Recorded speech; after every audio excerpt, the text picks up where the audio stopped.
Just by way of introduction, before I get into it, while you're asking who is this very British man that's on the stage, my name's Chris, as you know. I lead recruitment marketing for Mars.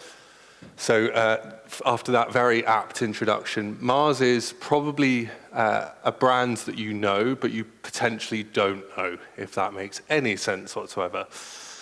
But I can explain. So Mars is 4 segments. So we are confectionery, and that's the amazing brands that you know and love, hopefully, like M&M's, Mars bars, Snickers, Galaxy, Dove, all of that good stuff. We're also Mars Food, and Mars Food is Dolmio, Ben's Original, Seeds of Change, Suzy One. There's loads in there as well. But the one that always shocks people is that we're the world's largest pet food manufacturer and the world's largest veterinary services provider as well. So brands like Royal Canin, brands like Pedigree, Whiskers, and loads of data and fun stuff in there as well. We operate across 80 markets across the world, but you'll find our products in most countries across the world. And we're a little bit of a big business, but again, we're privately owned. So we are about $70 billion in revenue every year, which causes some issues because we're also privately owned, which means we love secrecy. And the Mars family historically have not been that open. And we don't technically, apart from Mars Bar, which is obviously a glaring Mars brand, we don't really put our brand on things, and that creates a huge problem for employer brand as well. Today I'm going to talk about something really close to my heart though, and something I've been doing at Mars for a long time, and I don't even know how many ads I've written and how many ads I've looked at. It's a lot. My wife gets really annoyed at me asking her to check the ads that I've written or say, oh, but from someone's perspective, what does this look like? But I want to start with setting the scene. We have a human attention crisis. And it's ironic me saying that as the first slide in a 20, 30-minute talk.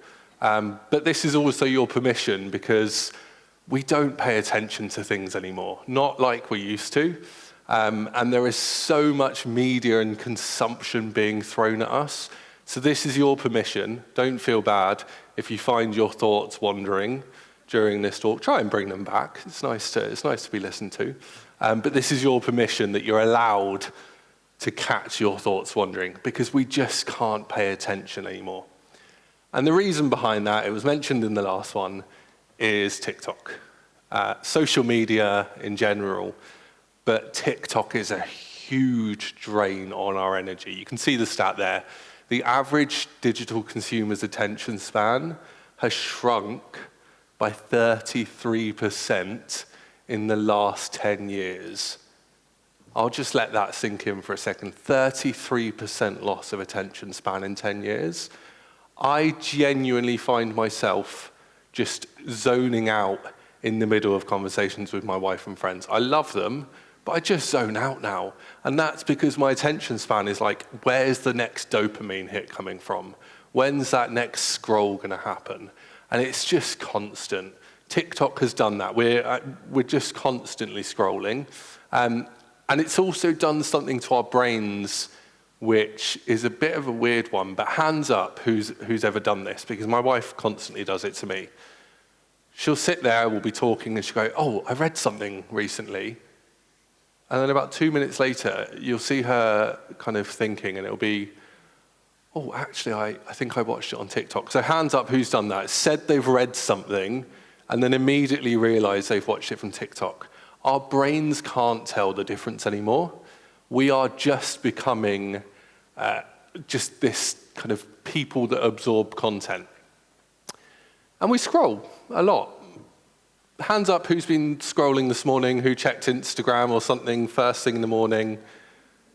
I'll let you all be a bit more honest because there's only usually about 5 or 10% of people that can honestly say they aren't scrolling first thing. It's one of the things I do. It's one of the things I hate doing, but the first thing I do is check Instagram, LinkedIn, not so much TikTok because it's quite a bombardment to my senses, but I scroll a lot.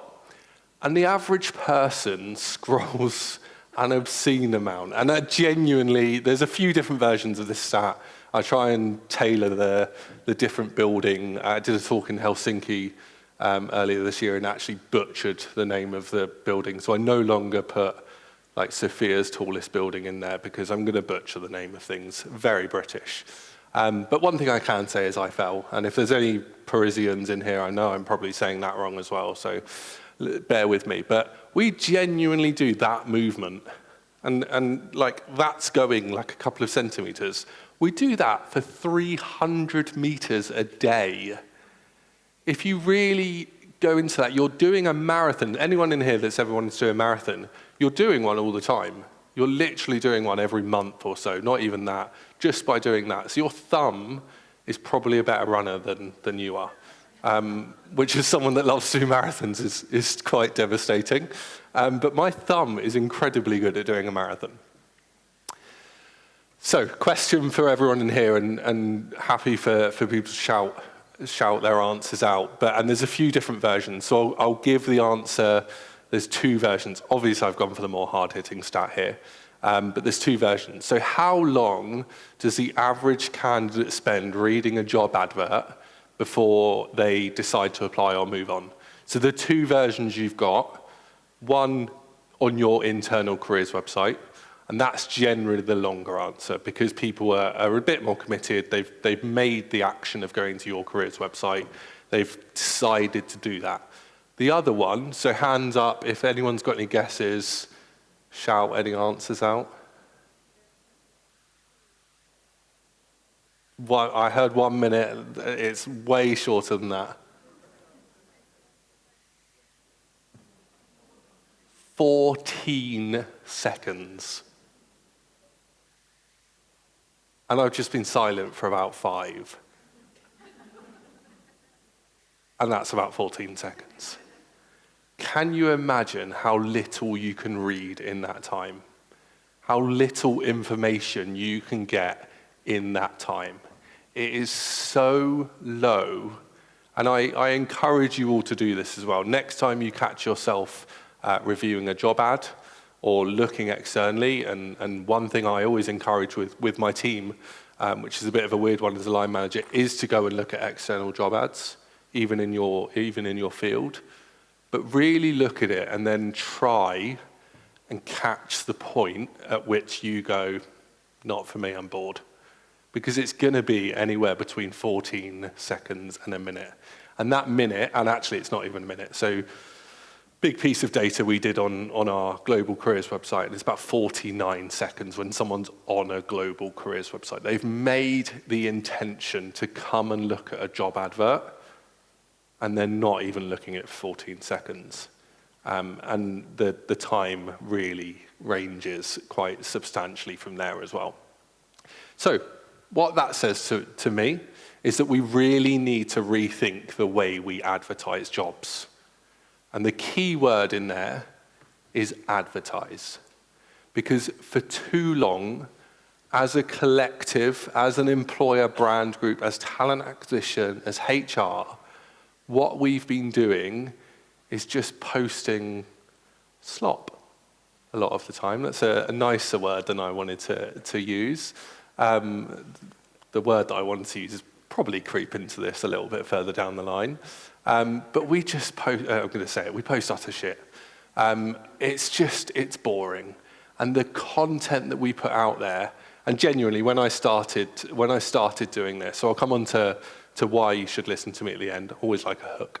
And the amount I've done for job ads at Mars and what I have put my effort into over the years, we were advertising job adverts externally, and we were paying.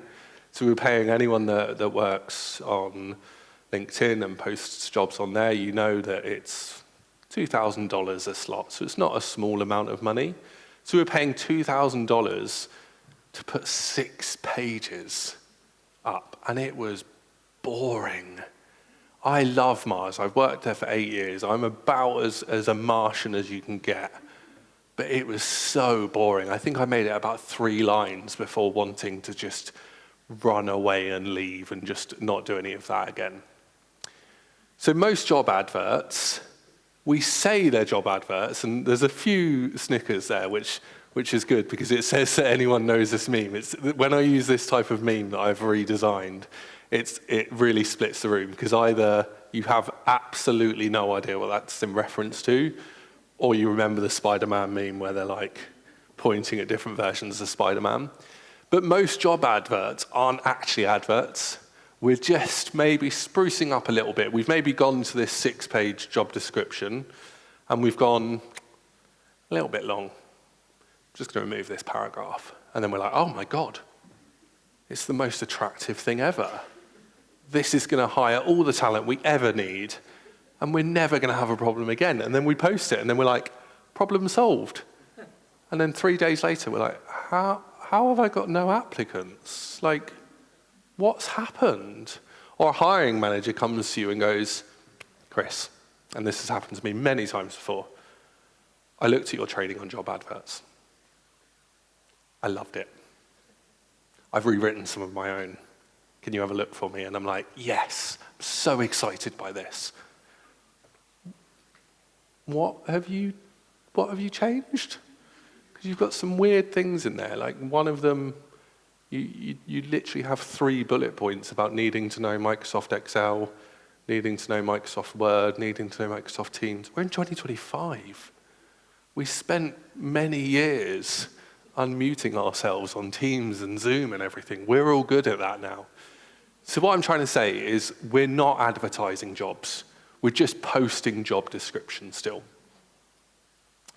And this is a key one, because this is something people get wrong all the time. Job descriptions, and I'm going to move over here to really highlight it. Job descriptions are internal. They're legal documents most of the time. I think we probably need to move away as a society from having that legal document. But the genuine definition of a job description, say genuine, don't quote me and if you've got a dictionary or anything here, but a job description is an internal document. It's something used by HR, or in Mars's case, it's something a hiring manager writes, sends to the rewards team band it and give you a pay. That's what it's for. It's to help a hiring manager quantify with the business why they're trying to hire someone. It's something to send to a recruiter with a long list of, here's what I need, and it's to work through in an intake session. It's a legal document, it's operational, and it's boring. And that's the key thing, it's so boring. Job adverts are external, they're searchable. This is the key, because job descriptions are like, if we're thinking here, and here is like the beginning of time, the first job description posted, we posted it in a newspaper, we sent it to someone to print, and that's that. No one could search. You might have a magnifying glass or something, but you couldn't search your terms. You literally went, I might be aging myself here, but you went through a newspaper and you kind of went, this person's looking for a barista, whatever. Now we're way over here where we need to search job ads. And with AI, it's incredible, because I don't know whether anyone's looked at LinkedIn or Indeed or things like that. We're now getting conversational job search. So no longer are you searching for employer brand manager London. You're going, I want to be an employer brand manager that's responsible for social and creative and all of this. And LinkedIn's going to go out, and their AI, it's not perfect, but their AI is going to go out and find you that job. I say it's not perfect because I've been served some really weird job ads when testing that.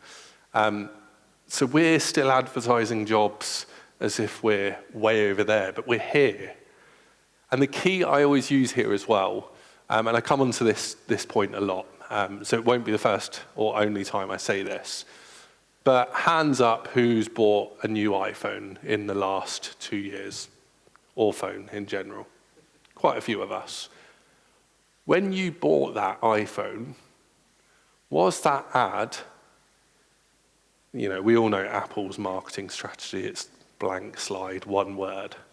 But that's the point, it was one word, it was iPhone, or it was vision, or Apple Intelligence, or whatever number of buzzwords they use, but it was one word, and you knew what that was, and you bought into that emotionally, logically, whatever it was, the reason you were buying that emotion drove you.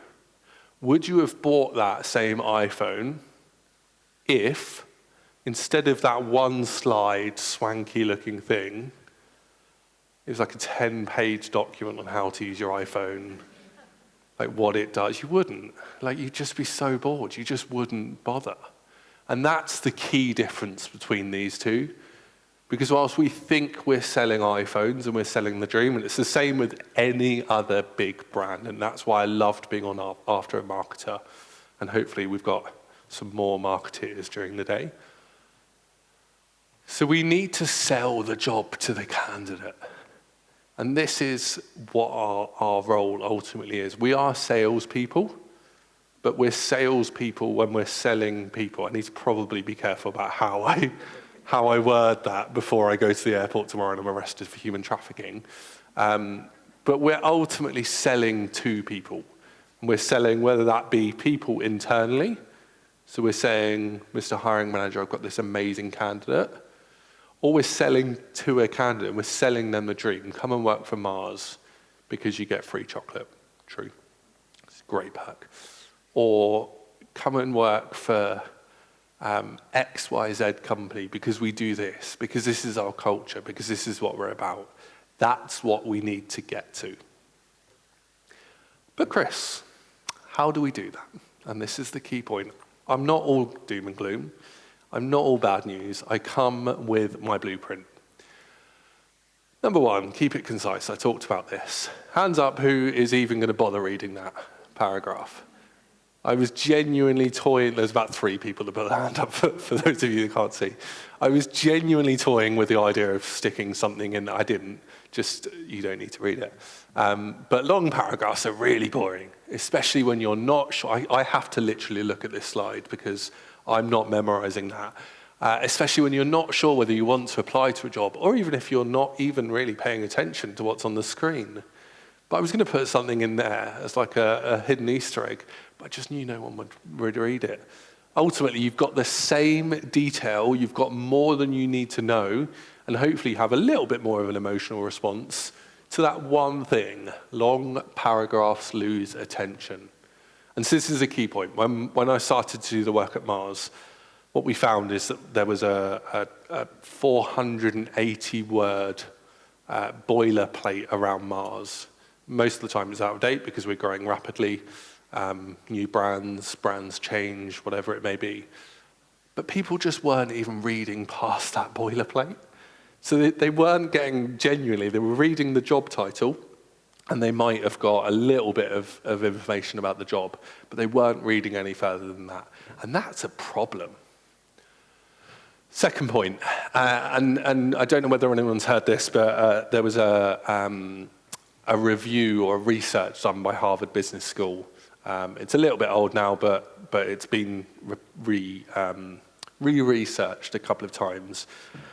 And that piece of research ultimately says it's a really, really interesting piece of research. Anyone that wants it, I can send it over. But if you Google or ChatGPT, Harvard Business School job ads diversity, this whole paper will come up. And what that says is that men will apply when they meet 60% of the requirements. So they'll go down a list of 10 requirements, get to 6 and go, cool, I can do that. Women will apply when they meet 100% of those requirements. So literally, the longer your list, the more women are self-selecting out. And sometimes, I do this as well. I'm competent, but I either get bored because I just can't be bothered to read the list, or I am, which may make no sense, but I'm a raging introvert. It will make no sense because I'm on stage talking to 200 people in a room, but that's my brain. We don't know why that does that. And I'll think, oh God, it's too tiring or whatever. And I'll just stop. And this, essentially, all this says is short lists, 4 to 6 requirements, excellent. They're telling you what you need to know about a job. They're telling you, okay, so in my job, that requirement might be build recruitment marketing strategy, manage recruitment marketing team, run campaigns, report on campaigns. Wonderful, I can do that. We're getting then into medium lists of requirements, and these are okay, but you're losing a huge percent of women. And when we talk then about longer lists and and having big paragraphs, you're also then self-selecting out potentially disabled people. You're self-selecting out people with neurodivergence. You're self-selecting out returning to work mothers. There's so many groups of people that are self-selecting out. When we get to 8+ requirements, does any job have that many requirements? And that's when we get then into like Microsoft Outlook. Yes, I can send an email. I'm literally applying to this. On LinkedIn, it was more complicated to use my email and password to create my LinkedIn account than it is to send an email. Thank you, I'm good with that. So we want to sell the destination, not the tasks as well. And this one is one I see a lot of. So we see so much when people are saying, you'll do this, or not even you will. And that's a key point. You want to talk to a candidate, but we'll come on to that. You want to build confidence. So you will do this. You'll build confidence in month 1. We're not trying to tell them what they're going to be doing every day. We're going to try and tell them where they're going. Again, that emotional connection. Something like 6 months, you'll start to own meaningful decisions. So what that's saying to me is that by 6 months, I'm going to be up and running. I'm going to have got my head around this complex matrix organization. I'm going to be really owning decisions. And the final one, you're going to be leading meaningful outcomes, meaningful conversations. You're going to be in your role. You're going to be doing it. So selling where they're going and really understanding this is also what's expected. So if you're saying 6 months is a bit too quick for me to be leading meaningful decisions, I'm out. That's a great way of self-selecting people out. This one's my favorite one. And this slide hopefully will be redundant next year as the EU salary directive comes in. But for the love of God, tell people what they're going to earn. It's fine that we all still pretend that we don't work to live. Like, I love my job, but I also love getting paid. It pays my mortgage, it lets me do fun things. Tell me what I'm going to earn. The amount of jobs I have not applied to because I've either thought, oh, maybe a bit too senior for me for where I'm at now, or, oh God, that sounds great, but this company I think probably won't pay much. Or even worse, LinkedIn, Glassdoor, Indeed, Google have guessed the salary wrong, and so it said a salary much lower than I'm ready to. And now 4 in 5 people say they're more likely to apply for a job if they see the salary, and that is key. You're not going to put people off if you're offering $100,000 for this role, but they're on 110. They're still going to apply. They're just going to have that chat with you. But think of how frustrating it is, and I guarantee there'll be people in this room that are able to really bring that to life as well. Think of how frustrating it is when you get to the end of an interview process and they offer you $20,000 less than you actually want. You're like, are you going to pay me for my time of the 10-step interview process? Nail the title. This one's key as well. We live in a world of first impressions. Every time your job is advertised, it's advertised with the title. It's simple. You want to use searchable keywords. Drop the jargon. This is a great one for big companies. Be honest. That's an interesting one, but we often see weird things like head of sales when you're actually just a field sales consultant because you're one person. It's not head of sales, you're field sales consultant. Be honest. And keep it concise as well. And the great example I always use is senior associate people ops. What is that? It's a people operations manager. And the great example we always have is at Mars, and a lot of businesses call HR different things. At Mars, it's people and organization. So we might have a head of P&O. Is that the cruise company, or like, what is it? It's a head of HR. Just put that. Understand that not everyone knows your business. Write like a human. This one is so important. We want to use conversational, everyday language. Talk how you talk. Say you will do this, not the job holder will. All you're doing then is, when I read that, I'm like, well, no one bothered to write this, but also that's just saying to me, when you really go onto a subconscious level, your brain's saying, That's not me, because it's someone else. When you say you will, you're putting the candidate in your job, and you're helping them understand what your company's like. Short sentences over long paragraphs. We went back with that one, didn't we? Avoid corporate jargon or buzzwords. Please don't talk about like sales ninja or whatever else. That's a joke I make and a lot of people make. I still see people do it, which is wild. And focus on clarity, warmth, and purpose. So sell the purpose of why someone's going into a role. Remember with him, and hopefully if anyone, just got some thumbs up there, but if anyone takes something away from today, it's with him. What's in it for me? Again, we work to live. I love my job, just in case someone from Mars is watching. I do. I love my job, but I'm not going to work for nothing. I want a purpose. I want a job which fulfills me. I want a job which pays a great salary. I want a job which gives me free chocolate. So what will I do? List what I'm going to do. Have that quite high up. What do you need from me? So what's the key responsibilities? What information do you need from me that helps you understand? And then what do I get in return? It's simple. So we're going into the business end of the deck. The four-part blueprint. So number one is the hook. How do you hook a candidate? What makes your job description better? So it can be a sentence, it can be a stat, anything like that. What makes yours stand out? The vision. So what's the role all about? What's the company trying to do? But don't go too deep on the company information. We live in a world where you can find all that out somewhere else. What are the must-haves? What do you absolutely need from me, which if I can't give you, we're out. Save me some time. And then finally, what's the offer? So what do I get in return? So the with-him part. This question comes up a lot, especially in the world of job ads. I'm building a job ad optimizer using AI at the moment. The answer is simple, yes. Please do use AI. It makes your life significantly easier. But AI is the start. Human is always the end.